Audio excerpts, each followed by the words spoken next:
Hola amigos! Welcome to Everyday Spanish with Stephanie. Today we're tackling one of the biggest difficulties for language learners, and that's grammar. Don't worry, I'm going to share some game-changing approaches that will transform the way you look at grammar from here on out. Ready to say goodbye to confusing conjugations and prepositions? Let's dive in. Before we get to our revolutionary grammar technique, let's take a moment to talk about why traditional grammar learning often fails. You've probably experienced some of these. Memorizing endless conjugation tables, trying to apply and remember complex rules in real-time conversation, or getting stuck because you can't remember if a word is masculine or feminine. The problem is, our brains don't work like textbooks. We don't speak in isolated grammar rules. We speak in patterns and chunks of language, and that's exactly what we're going to focus on today. Here's our game-changing technique. Instead of memorizing rules, we're going to train our brain to recognize and reproduce patterns. This is how children naturally learn a language, and it's actually quite effective for adult learners too.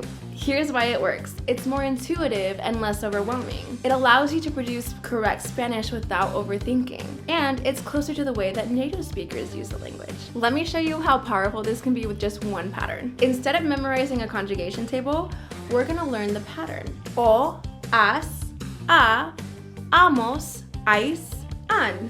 Now let's apply it to the AR verb hablar, meaning to speak. Yo hablo. Tú hablas. Él, ella, usted habla. Nosotros hablamos. Vosotros habláis. Ellos, ellas, ustedes hablan. Okay, now let's practice with cantar, but using tú. Tú estudiar, but this time using the pronoun ella. Ella. Great job! Do you see how quickly you can produce correct Spanish just by recognizing the pattern? Now let's tackle a trickier aspect of Spanish grammar.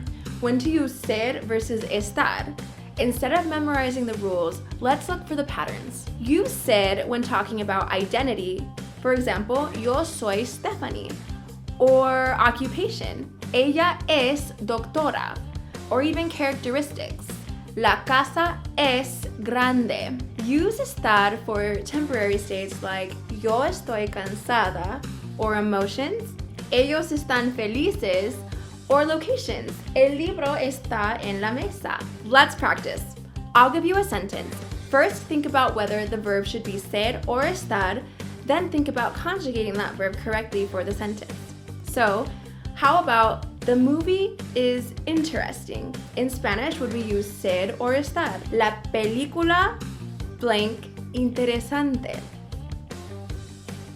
La película es interesante. This one uses ser. It's a characteristic of the movie. How about this sentence? I am at home. Ser or estar? We're talking about a location. I'll give you a hint. We're talking about my location. Yo blank en casa. Yo estoy en casa. Number 3, let's do another one. They are doctors. Ser or estar? We're talking about occupations. Ellos blank doctores. Ellos son doctores. And finally, the soup is hot.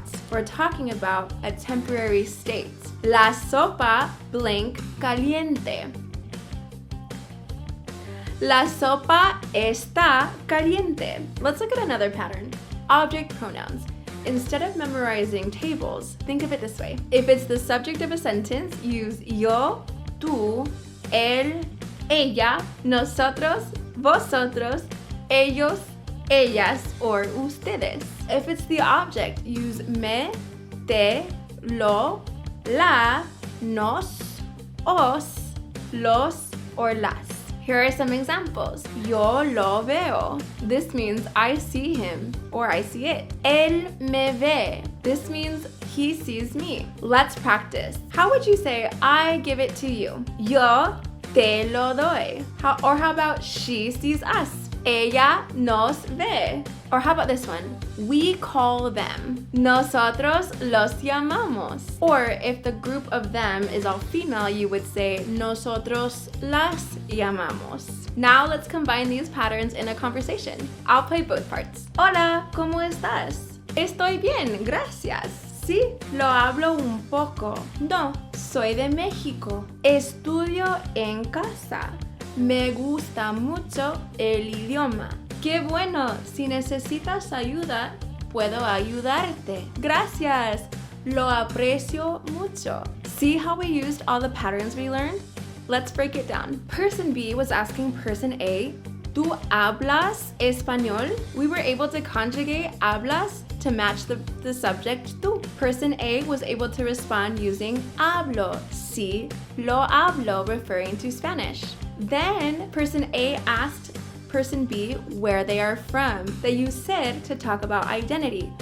¿De dónde eres?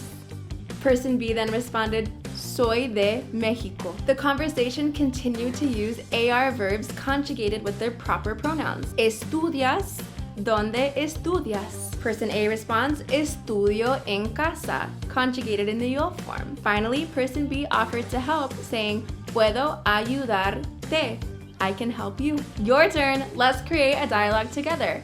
I'll start and you respond, focusing on the patterns that we've learned today. Are you ready? Hola, ¿cómo te llamas?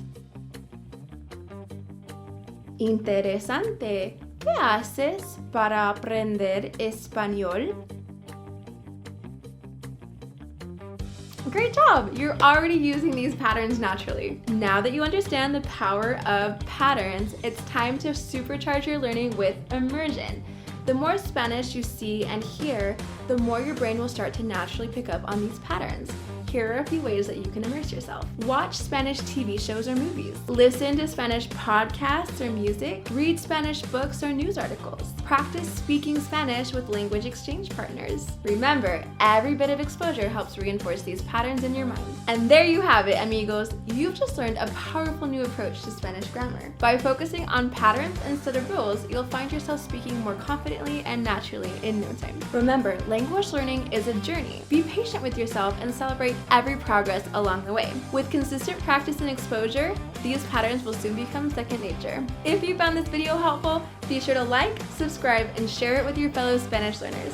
And remember, like we'd say in Spanish, sigue practicando y llegarás lejos. Keep practicing and you'll go far. Hasta la próxima!